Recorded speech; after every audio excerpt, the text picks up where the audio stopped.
a lot of knowledge between myself and my husband and the variety of people in our area. We had an unusual amount of interaction through our editor, where Jed would ask questions that would go through my editor and then I'd answer them. Or we got to see sketches, and I say we because I often could look at the sketches and say something's not quite right there, but I'm not sure what. And then my husband, who is an actual cranberry grower doing that job every single day, would look at it and say, well, that water can't run that direction because of the way the road is coming, and the that have to change this, that, and the other in the illustration to make it work scientifically for how we operate. Oh, yeah, that makes sense. So he was very helpful in the sketches phase for making sure it looked accurate. And then Jed, of course, did a lot of research on his own too, to make sure. I mean, he did such an amazing job with the trees, and even questions like, I never talk in the text about the animals, but he asked what kind of wildlife would be on the marsh. And then I got to tell him, oh, we have foxes, and we have sandhill cranes, and we have deer, and all kinds of things. And I love that he included that in the book, because it really gives extra ambiance for what it's like to be here, even though that's not specifically in the text. So I still have never even met Jed or talked to him in person, but we had a little bit more collaborative process than is typical. And then right this very minute, which you asked about for the illustration process, this was a new publishing company. And because of that, I got to have a little bit of influence on who they chose for the illustrator. And Renee Carilla was my top choice, not just because I love her work and I love her color palette, but she said in her biography, she liked projects where she had to do a little bit of research. And I thought, boy, this is the right project for someone willing and interested in doing research. And I have since met Renee, and we've gotten to be friends, which has been a lovely thing. We've shared work back and forth to critique for each other, because writing can be a very lonely job, in that I'm often in my office by myself, not talking to anybody. So it's nice to have that communication with other people in my field. Well, and we were sharing before we started. I was sharing with my Ag in the Classroom staff.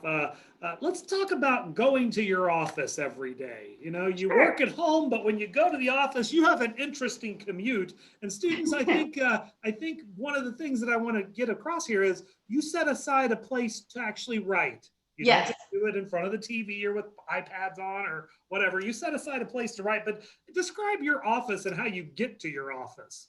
Sure. So when we remodeled the farmhouse about 2 years ago, I was thinking about, well, I could really have a neat office space, because that's the advantage of this big rambly farmhouse. And my husband said, well, what if we put it in the attic? And I thought, oh my gosh, that attic is terrifying. The attic at the time had all the windows boarded up, and it wasn't temperature controlled, and it was a little bit creepy, but he had a real vision for it. And it is absolutely my favorite room in the house now. There's an old chimney that goes right through the middle of the room. And one thing we had to do, because it was kind of this unused space previously, is fix the stairs, because as it was, they were about 4 inches wide and a real safety hazard. And in the remodeling of them, I had the idea to make them look like my favorite books. So you can see here, that's the staircase I go up every morning to get to my office where I write. And those are 14 books that were my favorite growing up. And my family helped with choosing the titles, but by and large, each of those titles is a book that means something special to me for one reason or another. And I love walking up them with my cup of coffee in the morning to get to work and thinking about how important those books were to me as a reader. And that gives me a little extra motivation and excitement to write my own work too. That's cool. Well, when we're talking about books, I've got a couple more Cranberry questions we'll get to as we finish up here. But let's talk about a couple of your other books. We jumped from number 1 to number 3. Let's talk a little bit about number 2, because there's nothing like going from Cranberries that you know a lot about to your second book, which was If You Had a Jetpack. If You Had a Jetpack. Yeah, this was my second book, and it was a book my oldest son asked me to write. He was obsessed with jetpacks, and I kept saying, Mama, can I have a jetpack from Walmart for Christmas? And I mean, just really wanted to fly a jetpack. And I said, let's go to the library and pick out a book for you about jetpacks since you're so interested. And we went to our library in town and asked our favorite children's librarian, Miss Carrie, to find us one. And Miss Carrie, despite her well-versed knowledge and ability to find books, could not come up with a jetpack book for my son. So he looked at me and he said, well, you could just write me one. And I thought, well, geez, I should be able to do that. And that was not the hard part. The kind of near miracle is that it ended up being a published book. But it was definitely his idea to write the story about jetpacks. So definitely a little bit different than my agricultural stories, but equally dear to my heart. But okay, so that makes sense with that. And then your fourth book was just recently released. Let's talk a little bit about it because I think there might be a connection there with your office mates, maybe. So. Well, my fourth was actually 1, 2, 3 Jump, but that's about swimming. And then yes, what just came out and does have an office connection is Taekwondo, which was inspired by the guys I call my office assistants. Who you saw in that previous picture. We have 2 rescue kitties who love to play fight. And one day my kids said, hey, they look like they're doing Taekwondo. My children are in fact both black belts. They've been working toward that for about 5 years now. So I've seen many a Taekwondo tournament and practice and things like that. So this book kind of came out of the love that I have for Taekwondo, having seen the sport practiced over the years here with them. It's such an interesting sport and has such a grounding in disciplines I think are really important, like perseverance and self-control and things like that. So that was very exciting. This book came out September 1st. And then we just celebrated a birthday, kind of exciting. Lisa Amstutz was celebrating a book birthday when we talked to her. You have a book birthday too, just a couple of days ago. Tell us about your new book. This is On the Go Awesome. This just came out on Tuesday, so it had its big book birthday. And if you are a fan of vehicles, this is a great book for you. This is trains, planes, automobiles, and of course, a farm favorite, excavators. So lots of really fun vehicles in this book. And the inspiration started from train trips we took. I took a lot of train trips with my family when I was a kid. And then when my oldest was about 2, we took a train trip. And boy, you wouldn't believe all the vehicles you see even just passing through the country on a train. You go past a lot of farm equipment. And so thinking of that too while working on it. And we'll skip back to the book I missed. 1, 2, 3 Jump. I had them in the wrong order. Something tells me your kids might have had swimming lessons. Maybe is that where that came from? They did. Although, so this was a situation where my editor from Time for Cranberries, I had submitted many other projects to her, and none were quite right for her. And I said, "Well, is there a book you'd like to see?" And actually, she is an avid swimmer. So she asked me to do a book about swimming, and that's kind of where that came from. But it was inspired by my youngest, who was not a big fan of getting into the pool initially. As you can tell, the main character is not so eager to jump in herself. So I think an author, a writing technique for the students is write about something you know about. You don't have to make up these big, grandiose things. Your cats were fighting, and there it's a Taekwondo book. You took a train trip, and you saw all the vehicles. So yes, actually, an exercise I do in school visits is I have kids take something that happened to them, and I have them include 2 true details, and then 1 made up one to write a fiction story.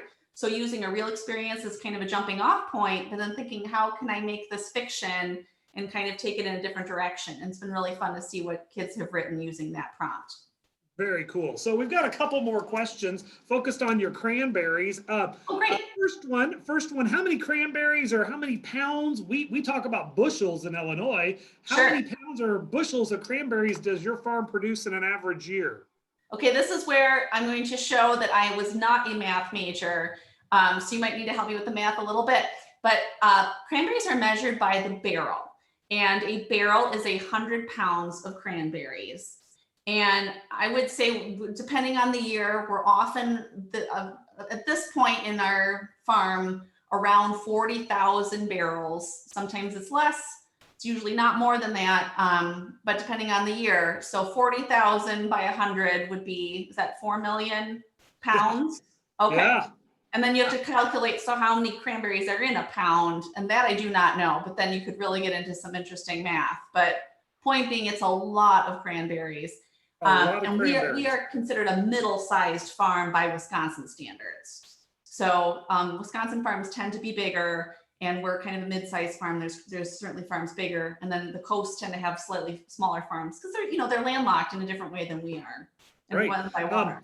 And we've got another question that wants to know, we talked a little bit about the water and the freezing. Can the sun and harsh summers, can that play an impact on the cranberries? What happens if they're out in the sun too long?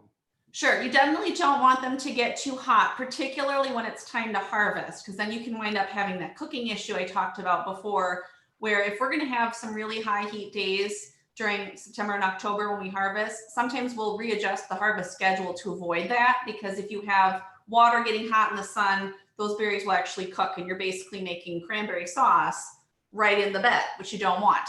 Now, in terms of just as they're growing, can they get too hot? They can. And then you're usually wanting to make sure that you're watering sufficiently to keep the fruit from drying out. And because you do have access to water to flood the marsh, you can add some water to them at different times. Like you said, even now with the protecting the bud and making sure that it doesn't dry out. And yes. It leads to another really, really good question. If you want to start a new cranberry farm or you want to expand your marsh, how do you plant new cranberry vines? Do they come as seeds or cuttings? How do you do that? That's a good question. So we take existing vines, depending on the variety we want to replant, and either we'll do it ourselves or we'll get vines from another cranberry grower, and they get mowed off and then baled up. And then what you do is you sprinkle the vines onto your pre-prepared bed and punch them into the ground for them to take start. Now it takes 4 to 5 years for those new vines, those new plantings, to really produce a full-size crop. So it's definitely not something you're going to just say, oh, I'm going to tear out this whole section and add a new kind of fruit or a new kind of cranberry, because it's going to be 4 to 5 years before you're getting full production. So you really want to be careful with that. Now, the Stevens that I showed you are an interesting berry, in part because not only is this the most commonly grown in Wisconsin, but a few years ago, the University of Wisconsin developed a new cranberry hybrid between a Stevens and a Ben Lear berry called High Reds. And we have quite a few High Reds on our farm as well. And it took some of the properties of the Stevens that were really desirable and some of the properties of the Ben Lear fruit that was really desirable to kind of make this, this berry that ripened earlier than a Stevens and had a good yield, but was a hardy berry. Well, I think that answers another question. Here in Illinois, we are sometimes concerned with plant populations and how many corn plants per acre we plant. You aren't able then to count the number of vines. Do you ever do a population count of how many vines you have on the marsh? Or it sounds like that'd be a great remote learning activity. You know, if your sons are a little rambunctious like the cats. So. The job my sons often get is pulling maples. So we get little bitty maple trees start to grow in the cranberry bed, and you have to be very careful to pull those out. And that is one of their summer chores, is to go pull maple trees. Always something to do on the farm. Yes. In the book, part of your back matter includes some facts about cranberries in the glossary, but you also included a couple of really cool homemade cranberry recipes. Got a question from Amanda at Bobin School. She wants to know, how do you use cranberries in your everyday life, and what's your favorite cranberry dish?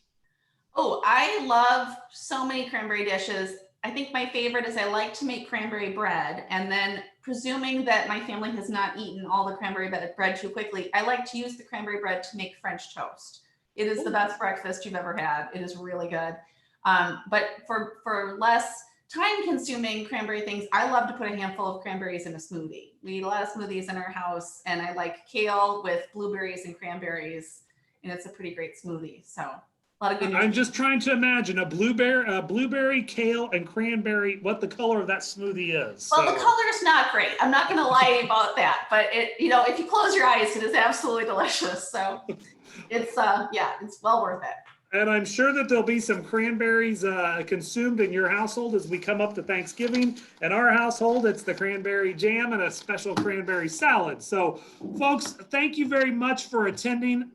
Lisl, thank you so much. Our half hour has actually extended past that. So sorry for keeping you a little late. We try and keep these to a half hour, but what we found is that good questions and great activities and great conversation. So with that, we wish you an early happy Thanksgiving. thanks for joining us, folks. Take a look for Time for Cranberries or any of other Lisl's new books. On the Go, awesome. It just came out yesterday. It could be something to add to your list. So with that, we'll end for the day, and thank you very much. Join us next week.